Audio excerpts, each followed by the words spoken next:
Good morning to all. Today we are going to discuss about limitations of performance appraisal. So, performance appraisal എന്താണ്, performance appraisal നടത്തുന്ന different മെത്തേഡ്സുകൾ ഏതൊക്കെയാണ്, techniques ഏതൊക്കെയാണെന്നുള്ളതൊക്കെ നമ്മൾ കണ്ടു.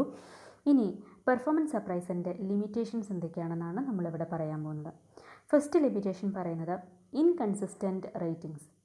Inconsistent ratings എന്ന് പറയുമ്പോൾ സ്ഥിരതയില്ലാത്ത, അതായത് ഡിഫറെൻറ്റ് സൂപ്പർവൈസേഴ്സ് ഒരു എംപ്ലോയിയെ ഇവാലുവേറ്റ് ചെയ്യുന്നത് ഡിഫറെൻറ്റ് രീതിയിലായിരിക്കും. അതിൽ എന്തായാലും അവരുടെ പോയിൻ്റ് ഓഫ് വ്യൂവിൽ വ്യത്യാസം ഉണ്ടായിരിക്കും. സോ അവിടെ സ്ഥിരമായിട്ടുള്ള ഒരു റേറ്റിംഗ് നമുക്ക് എക്സ്പെക്റ്റ് ചെയ്യാൻ വേണ്ടി പറ്റില്ല. അതാണ് ഒന്നാമത്തെ ലിമിറ്റേഷൻ പറയുന്നത്. The next one, halo effect. Next limitation പറയുന്നത് ഹാലോ ഇഫക്റ്റാണ്. ഹാലോ ഇഫക്റ്റ് എന്ന് പറഞ്ഞിട്ടുണ്ടെങ്കിൽ ഒരു എംപ്ലോയിയെ ഇവാലുവേറ്റ് ചെയ്യുന്ന സമയത്ത് ചിലപ്പോൾ ആ എംപ്ലോയിയുടെ ഏതെങ്കിലും ഒരു ഗുഡ് പെർഫോമൻസിൻ്റെ ബേസിൽ ആ എംപ്ലോയിയെ നന്നായിട്ട് നമ്മൾ ഇവാലുവേറ്റ് ചെയ്യും. അതായത് 10-15 ക്വാളിറ്റീസ് നമ്മൾ അസസ് ചെയ്യേണ്ട സ്ഥാനത്ത് ഏതെങ്കിലും ഒരു ക്വാളിറ്റിയിലുള്ള ഗുഡ് പെർഫോമൻസ് കണ്ടിട്ട് അതിൻ്റെ ബേസിൽ നമ്മൾ ഓവറോൾ പെർഫോമൻസ് ഗുഡായിട്ട് ഇവാലുവേറ്റ് ചെയ്യാം. അതേപോലെ തന്നെ അതിൻ്റെ നേരെ ഓപ്പോസിറ്റ് ചില സാഹചര്യങ്ങളിൽ 10-12 പെർഫോമൻസ് കാര്യങ്ങൾ നമ്മൾ ഇവാലുവേറ്റ് ചെയ്യുന്ന സ്ഥാനത്ത് ഏതെങ്കിലും ഒരു കാര്യത്തിൻ്റെ ബേസിൽ, അതായത് ഏതെങ്കിലും ഒരു പെർട്ടിക്കുലർ ഫാക്ടറിൽ അയാൾ ബാഡ് ആണെന്നുണ്ടെങ്കിൽ, അതായത് ഒരു ബാഡ് പെർഫോമൻസ് ആണ് അയാളുടെ ഭാഗത്തു നിന്ന് ഉണ്ടായിട്ടുള്ളതെന്നുണ്ടെങ്കിൽ അതിൻ്റെ ബേസിൽ നമ്മൾ ഓവറോൾ പെർഫോമൻസ് ബാഡായിട്ട് അസസ് ചെയ്യുന്നു. അങ്ങനെ ആ ഒരു പ്രോസസ്സിനെയാണ് ഹാലോ ഇഫക്റ്റ് എന്ന് പറയുന്നത്. സോ ഹാലോ ഇഫക്റ്റ് ഒഴിവാക്കാൻ വേണ്ടിയിട്ട് പെർഫോമൻസ് അപ്രൈസൽ നടത്തുമ്പോൾ അങ്ങനെ വരാനുള്ളൊരു സാധ്യതയുണ്ട്. ചിലപ്പോൾ അയാളുടെ എന്താ പറയുക, ടെക്നിക്കൽ നോളേജ് വീക്കായിരിക്കും. പക്ഷേ അതേപോലെ തന്നെ അവരുടെ എംപ്ലോയി പ്രൊഡ്യൂസ് ചെയ്യുന്ന ക്വാണ്ടിറ്റി ഓഫ് ഔട്ട്പുട്ട് വളരെ കുറവായിരിക്കും.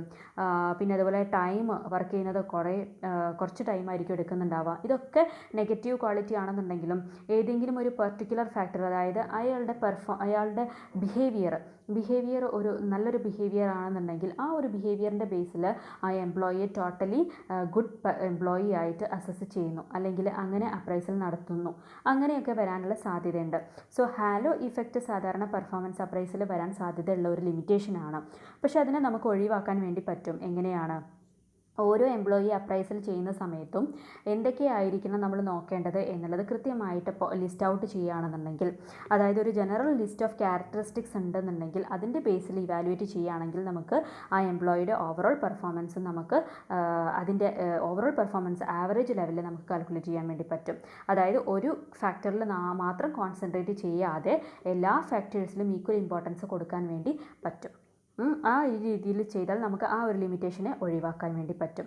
So halo effect means an employee may be rated high or low on the basis of general impression. That is, one trait of an employee influences the rater's appraisal on all other traits. മറ്റുള്ള ഗുണങ്ങളിലെല്ലാം നമ്മൾ evaluate ചെയ്യുന്നത് ഈ ഒരൊറ്റ single ഫാക്ടറിൻ്റെ അല്ലെങ്കിൽ single ട്രേറ്റിൻ്റെ അടിസ്ഥാനത്തിലായിരിക്കും. അങ്ങനെയാകുന്ന ഇഫക്റ്റിനെയാണ് hello effect എന്ന് പറയുന്നത്. The next point, personal bias of appraiser. അത് സ്വാഭാവികമായിട്ടും പെർഫോമൻസ് അപ്രൈസൽ ഉണ്ടാവാൻ സാധ്യതയുള്ള ഒരു ലിമിറ്റേഷനാണ്. പേഴ്സണൽ ബയാസ് ഉണ്ടാവാനുള്ള സാധ്യതയുണ്ട്. സോ അതിൻ്റെ ബേസിൽ ചില സാഹചര്യങ്ങളിൽ റേറ്റർ എംപ്ലോയിയെ ഇവാലുവേറ്റ് ചെയ്യുന്നത് ഏതെങ്കിലും ഒന്നുകിൽ റിലീജിയസ് ബിലീഫോ അല്ലെങ്കിൽ കോമൺ ഹാബിറ്റ്സുകൾ ഇവരുടെ സിമിലാരിറ്റി ഉണ്ടെന്നുണ്ടെങ്കിൽ അതിൻ്റെ ബേസിലോ ഒക്കെ ആയിരിക്കാം. സോ അതൊരു ലിമിറ്റേഷനാണ്, അല്ലെങ്കിൽ നെഗറ്റീവ് ഫാക്ടറാണ്. The next one, leniency or strictness. Leniency or strictness എന്ന് പറയുന്നത് രണ്ടും ഡിഫറെൻറ്റ്, അതായത് ഓപ്പോസിറ്റ് ഉള്ള ക്യാരക്ടറിസ്റ്റിക്സ് ആണ്. ചില റേറ്റേഴ്സ് ഇവാലുവേറ്റ് ചെയ്യുന്നത് വളരെ ലീനിയൻ്റ് ആയിട്ടായിരിക്കും, അതായത് വളരെ ലിബറൽ ആയിട്ടായിരിക്കും ഇവാലുവേറ്റ് ചെയ്യുന്നത്. അതേസമയം ചില റേറ്റേഴ്സ് ഭയങ്കര സ്ട്രിക്റ്റ് ആയിട്ടായിരിക്കും ഇവാലുവേറ്റ് ചെയ്യുന്നത്. സോ ഇത് രണ്ടും ലിമിറ്റേഷനാണ്. കാരണം എംപ്ലോയി ലീനിയൻസിൻ്റെ ആണെന്നുണ്ടെങ്കിൽ അവിടെ ഓവർ റേറ്റ് ചെയ്യും, ഉള്ളതിനേക്കാളും കൂടുതൽ റേറ്റിംഗ് കൊടുക്കും.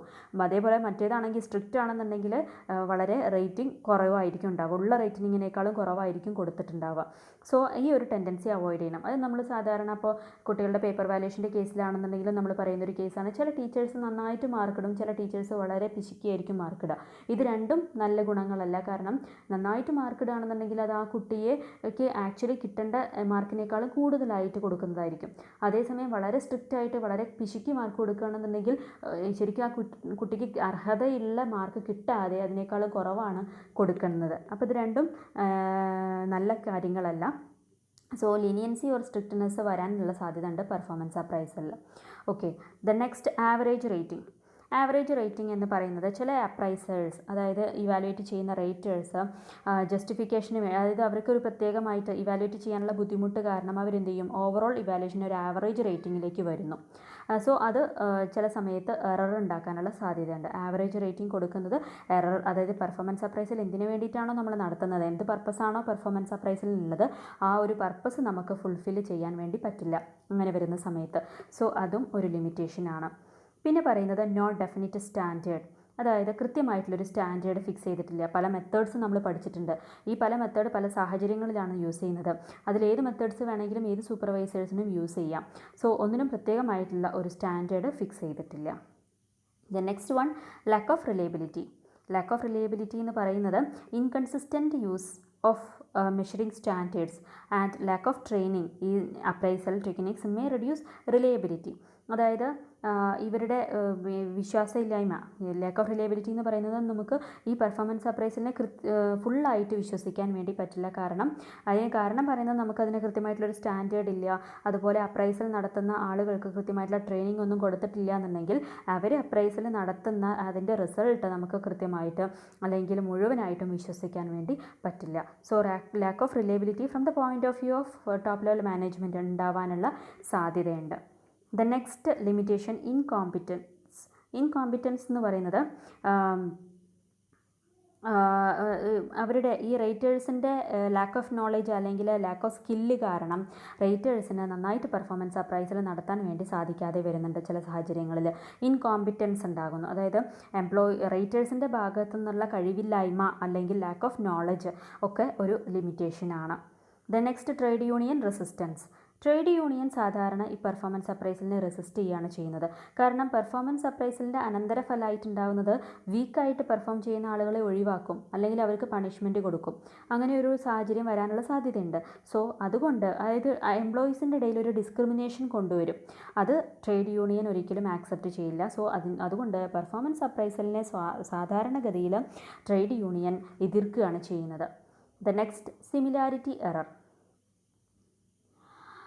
സിമിലാരിറ്റി എറർ എന്ന് പറയുന്നത് റേറ്റേഴ്സ് ചിലപ്പോൾ റേറ്റേഴ്സിൽ അതായത് സൂപ്പർവൈസർക്ക് ഉള്ള ക്വാളിറ്റീസ്, അയാൾക്കുള്ള ക്വാളിറ്റീസ് മറ്റുള്ളവരിലുണ്ടോ എന്നുള്ളത് ചെക്ക് ചെയ്യാനുള്ളൊരു പ്രവണതയുണ്ട്. അതായത് ചില ഇവാലുവേഷൻ നടത്തുന്ന സമയത്ത് അല്ലെങ്കിൽ അപ്രൈസൽ നടത്തുന്ന സമയത്ത് അപ്രൈസൽ നടത്തുന്ന ആൾ റേറ്റർ വിചാരിക്കുന്നത് അവരുടെ ക്വാളിറ്റി, റേറ്ററുടെ സ്വഭാവങ്ങൾ അല്ലെങ്കിൽ ക്യാരക്ടറിസ്റ്റിക്സ് ആണ് ഏറ്റവും ബെസ്റ്റ് ആയിട്ടുള്ളത്, അല്ലെങ്കിൽ അതാണ് നല്ലത് എന്നുള്ളത് ഒരു തോന്നലുണ്ട് ചില ആളുകൾക്ക്. അങ്ങനെ ഉണ്ടാകുമ്പോൾ ആ ക്വാളിറ്റീസൊക്കെ ഈ റേറ്റ് ചെയ്യപ്പെടുന്ന ആളുകൾക്ക് എംപ്ലോയീസിനുണ്ടോ എന്നുള്ളത് അവർ ചെക്ക് ചെയ്യും. അതില്ല എന്നുണ്ടെങ്കിൽ അവരെന്ത് ചെയ്യുന്നു, അവർക്ക് അത്രയധികം മാർക്ക് കൊടുക്കില്ല. സോ അത് ശരിക്കും നല്ലൊരു പ്രവണതയല്ല, അവിടെ ഒരു ബയാസ് ഉണ്ട്. ഓക്കെ, അപ്പോൾ അതുപോലെ തന്നെ ചില ക്യാരക്ടറിസ്റ്റിക്സ് ചില ഇൻ്റർവ്യൂവിലൊക്കെ നമ്മൾ കാണാറുണ്ട്.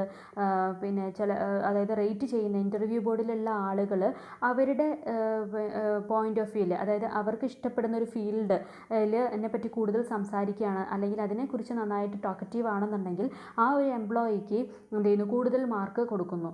അതേപോലെ തന്നെ റേറ്റ് ചെയ്യുന്ന സമയത്ത് ഈ സപ്പോസ് റേറ്ററുടെ അതേ ക്വാളിറ്റി ഏതെങ്കിലും ഒരു ക്വാളിറ്റി എംപ്ലോയിയിൽ കണ്ടിട്ടുണ്ടെന്നുണ്ടെങ്കിൽ അതിൻ്റെ അടിസ്ഥാനത്തിൽ ഓവറോൾ പെർഫോമൻസ് അയാളുടെ ഗുഡാണെന്ന് വിലയിരുത്തും. സോ അത് സിമിലാരിറ്റി എററാണ്. സിമിലാരിറ്റി നോക്കിയിട്ട് സിമിലർ ആണെന്നുണ്ടെങ്കിൽ ഏതെങ്കിലും ഒരു പെർട്ടിക്കുലർ ട്രേറ്റ് അല്ലെങ്കിൽ പെർട്ടിക്കുലർ ഫാക്ടറിൻ്റെ ബേസിൽ നമ്മൾ എന്ത് ചെയ്യുന്നു, ഇവാലുവേറ്റ് ചെയ്യുന്നു. അതിനെയാണ് സിമിലാരിറ്റി എറർ എന്ന് പറയുന്നത്. അതായത് similarity error means the raters try to find out those qualities in subordinates which he himself possesses. Okay, those who show the same characteristics will be given a high rate by the rater. ഓക്കെ, അത് തെറ്റായിട്ടുള്ള ഒരു പ്രവണതയാണ്. So അതും ഒരു performance അപ്രൈസലിൻ്റെ ലിമിറ്റേഷനാണ്. So these are the important limitations of performance appraisal.